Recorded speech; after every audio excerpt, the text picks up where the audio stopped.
Nasi lapis Arab hadir di bulan puasa untuk menu berbuka, terutama pada maghrib setiap hari Jumat. Menu ini pun hanya bisa ditemui di kawasan Kampung Arab Palembang. Secara umum mirip nasi samin, tapi nasi lapis Arab jadi makanan khas yang dibuat keluarga Assegaf, salah satu tokoh di Kampung Arab Palembang. Fatimah Assegaf, pembuat nasi lapis Arab, menerangkan menu dari keluarga Assegaf sudah mulai disukai warga di Palembang. Bahkan di hari biasa, mereka kerap menerima pesanan ratusan porsi nasi lapis Arab ini. Makanan buatan keluarga Assegaf memiliki cita dan rasa berbeda menggunakan bumbu khusus serta dipadukan lembutnya daging kambing. Satu porsi besar nasi lapis Arab dibanderol Rp350.000. Ini nasi khusus, ini memang dikelola oleh keluarga kita ya.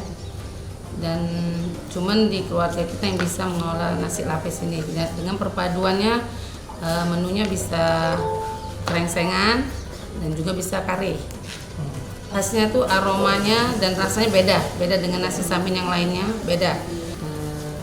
Sebenarnya bumbunya tuh ya nggak jauh dari bumbu-bumbu lain. Memang ada yang khusus memang kalau dari nasinya. Di lingkungan keluarga Assegaf, nasi lapis Arab merupakan salah satu makanan istimewa. Selain untuk menu berbuka saat Ramadan, nasi lapis Arab kerap dihadirkan saat perayaan hari besar Islam dan lainnya. Nur Muhammad, Kompas TV, Palembang, Sumatera Selatan.